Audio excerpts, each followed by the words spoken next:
Good afternoon, everybody. My name is Delmar Johnson. I'm so happy to be a part of the WBC's annual conference this year, and I appreciate the extension of the invitation to join you this year for sustaining business in chaotic times. How do we do that? And today I'm going to be talking just a few minutes today and presenting to you managing working from home, finding balance between work and home. I'm not going to waste any time. I'm going to get straight to it because I want to appreciate the time that I have to share with you all today. So let's get started.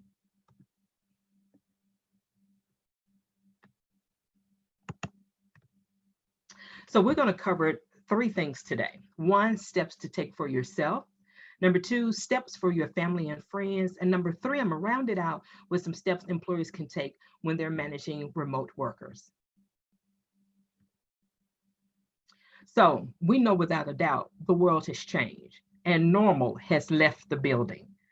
An undisputed reality for every household, business, and employees across the landscape of humanity trying to find balance.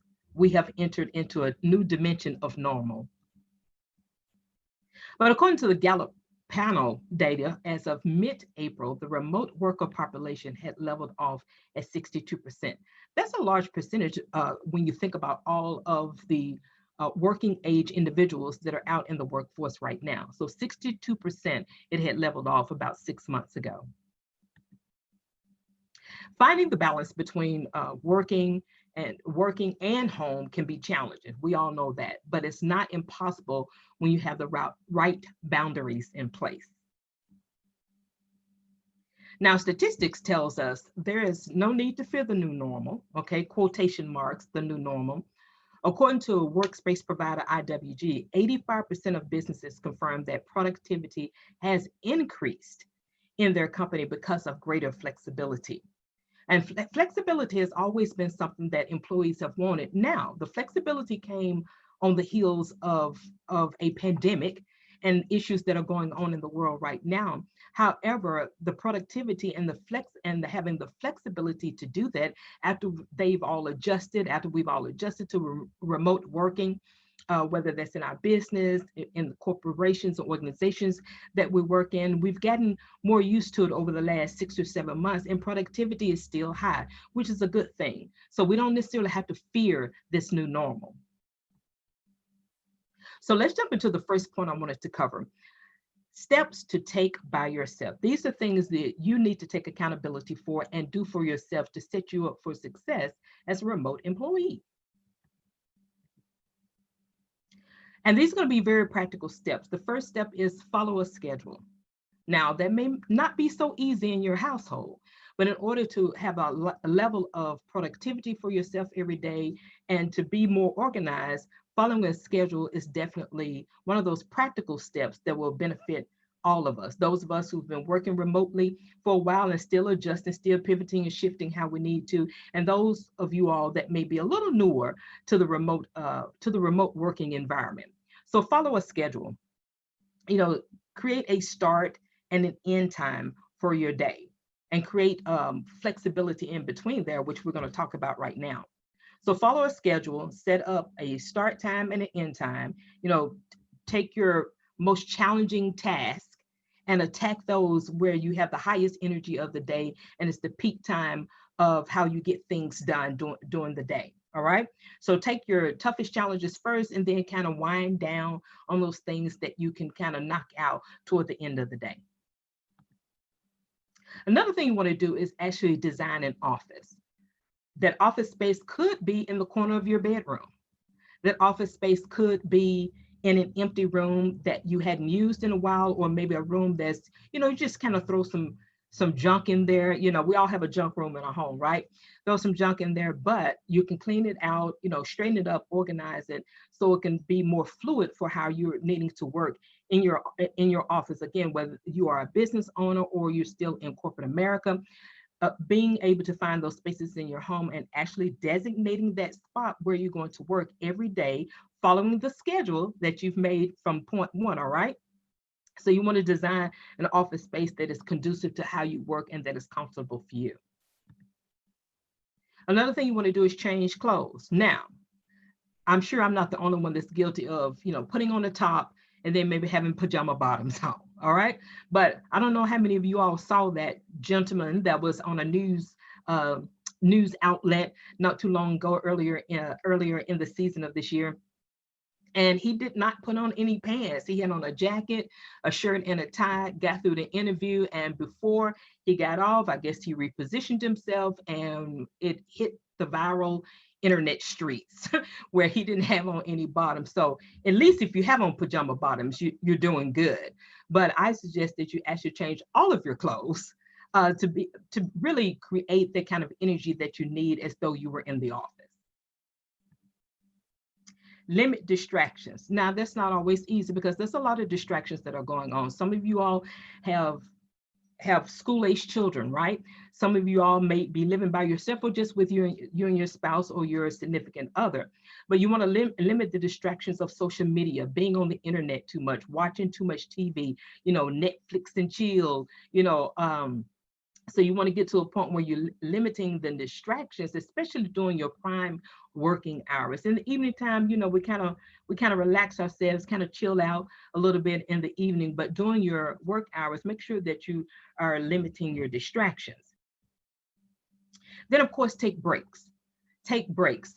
We're sitting in front of computers all day. We're on the phone.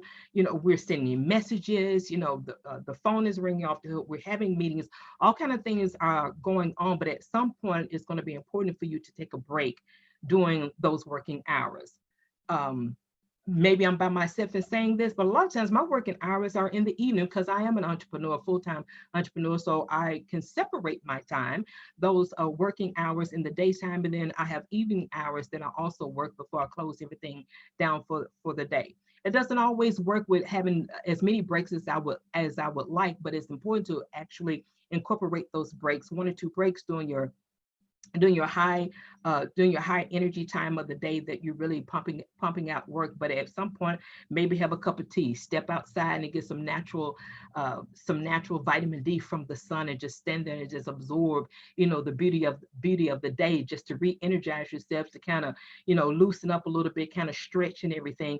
Take a break, take a mental break, in particularly from all the hustle and bustle that can happen, even as a remote worker and being at home or being in an office that's away from your home, but you're still working as a remote worker. So those are 5 insights I wanted to give to you about the things that you need to do for yourself. Now let's kind of switch gears and talk about the steps to take with family, friends, and your colleagues. Number 1, talk to your boss. It'll be easier to balance your life when you and your boss, okay, agree on the overall expectations, negotiate the flexibility you need to succeed. Now, with remote working, flexibility should be a part of that. And we've learned that over the last 6 or 7 months that it is really critical for flexibility to still be built in. But you have to have a conversation and communicate with your boss. Post your hours. Let people know your prime working hours, that you are in the thrust of getting things done, getting things checked off of your responsibility and accountability list for the day. So post those hours. Again, when you communicate with your boss, or maybe with a business partner, let them know the hours that you're going to be working for the day that's going to be productive for you. Set up a virtual lunch. We're in this virtual world, right? So a virtual lunch, a virtual cup of coffee with someone to actually kind of recalibrate, if you will. If you're doing a virtual lunch, your midday meal is a daily opportunity to stay connected to those fellow co-workers who are also working at a remote location and working from home, or staying connected with clients if it's your own business and not necessarily in corporate America. Stay connected with your vendors, with people that you're working with your collaborative partners. So create an opportunity to set up a virtual lunch to stay connected.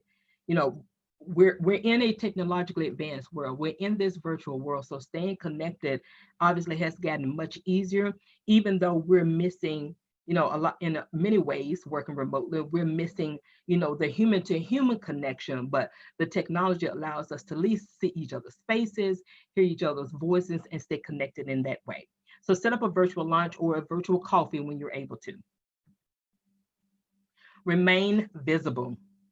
Show up at the office virtually, all right, on a regular basis for staff meetings, um, for one-on-ones that you may have with your boss, for other gatherings that may be happening. You know, a lot of people are gathering their teams virtually through Microsoft Teams platforms, through the Zoom platform, through GoToMeeting. There's so many different platforms that you can utilize to remain visible.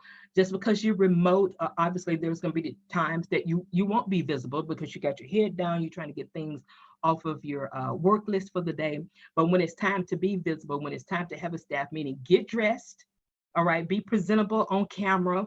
Make sure your background is decent. There's not a lot of movement or noise and all those kind of things that are going on while you're remaining visible. And then pull together. Pull together. Again, we're talking about steps to take with family, friends, and colleagues. Pull together. A strong support network helps you to build your confidence and accomplish more. So make sure that you're staying connected. Make sure that maybe there is a comrade, excuse me, or colleague that you really are more connected to maybe than others that are on the remote team that you're a part of. But make sure that you're staying connected and pulled together as a team, and then as individual colleagues, one-on-one, stay connected that way as well, and pull together. Also, you want to think about, ask your family and friends for the emotional and practical assistance that you need in that. Again, we're talking about steps you can take with your family, friends, and colleagues. So let them know what's going on with you and how things are going with you working as a remote employee, as a remote business owner, as an entrepreneur, in whatever capacity that you're doing remote work in. So as when they know more about how you're handling it and how you're setting boundaries, then they're able to respect it more, and the boundaries that you're setting for them and for yourself. Then I want to do one more thing as I begin to wrap this up, because I want to be mindful of my time I've been given. I wanted to talk about some steps employers can take in managing remote workers. So not only you as the individual, as the remote worker, but also, again, connecting and setting boundaries for your family, friends, and colleagues. But I also wanted to talk about it from an employer standpoint as well, and how you can help manage your workers that you have that are not in the office with you. First of all, set expectations early and often. The more expectations are communicated and given clarity to, or excuse me, I should say, the more expectations are set forth, the more clear your remote workers are and what you're expecting from them, how often you're expecting certain things to be met or deadlines to be met, whatever it is that they're working on. So setting expectations so both parties know what is expected, when it's expected, how to actually perform at the high level that you were doing even when you were on the job or in the physical location of your job. Let me put it like that. Be organized and flexible. Obviously, the more organized you are, the more flexible you are. I believe that gives the confidence of your remote worker to be organized themselves, to appreciate the flexibility that they have as remote workers, but still be accountable to you as the person who is responsible for managing that remote team. So that goes for both sides. But for management, be organized and flexible so your remote worker can do the same thing as well. Adapt the length of your meetings. We're probably zoomed out. If you're anything like me, you're probably zoomed out, you're meeting out, your Microsoft Teams meeting out, all of those things that are taking up our time when we do having to do our video meetings. It's like, adapt the length of your meetings. Just as if you have school-aged children, they're at home, unfortunately, in some cases on the computer, 6 or 7 hours a day as though they were in the classroom. Our attention spans are short. Let's be honest about that. Our attention spans are short. But if you're managing a remote team, make sure that you have an agenda for a meeting that you're having. Make sure you be able to check off those bullet points of the things that you're going to be covering, and make sure that you send that agenda out to your team so they can be better prepared of what's going to be discussed, or if they need to be involved in the discussion of whatever is being put on the table. So definitely adapt the length of your meetings and take into consideration people and everything that they're dealing with as a remote employee, not only as a remote worker, but they have families too. Most people have families or children that are in homeschool while they're trying to work in another room in their home or in the space that they're working remotely at. So make sure you adapt the length of your meeting by having an agenda before the meeting. Don't let it just be random.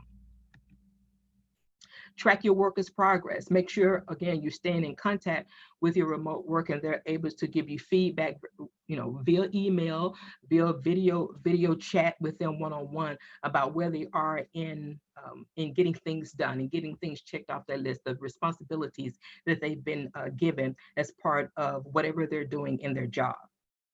So you can track your workers' progress that way. Emphasize communications. I cannot emphasize that enough when you're managing remote workers, and even more importantly, if you are a remote worker, staying in communications. Don't go without having your questions answered. Don't go, throughout the day or throughout the week and not ask your employees what's going on, how are they handling things that are going on, how are they progressing in what it is that you're giving them responsibilities for. So communications through email, through teleconferencing, through video chats like Zoom, all right? So make sure that you're emphasizing that communications, because the more you communicate, the more you're consistent and staying connected, the less the ball will drop and whatever the goal is to be met, all right? And then again, we're talking about steps employers can take in managing remote workers. Remember to listen. Remember to listen. Remember that communication is a dialogue and not a monologue. So remembering to listen, and as you listen, actually listening to the person, not just the employee. Listen to the person, not just an employee, to see what they're really saying when they're communicating with you. So that is my time. I wanted to go through, again, those three things about steps that you can take as an individual, as an employee, steps you can take with your family, friends, and colleagues, and then rounding it out with steps employers can take in managing remote workers. I appreciate your time and your attention in this. I hope what I've been able to offer you in the insights of how to manage being a remote worker and how to manage home and find a balance in that while we're trying to sustain our businesses during this chaotic time. If you would like to stay connected with me, I invite you to do that. I'm Delmar Johnson on LinkedIn. I have a telephone number there, 1-855-880-1886. You come straight to me. You can connect with me through my email at info@delmarjohnson.com, or connect with me directly on my website at delmarjohnson.com. I so appreciate the time of the World Best Connectors Conference, How to Sustain Business in Chaotic Times. I so appreciate you. Thank you so much for the invitation, and I'll be seeing you in the Q&A. Bye-bye.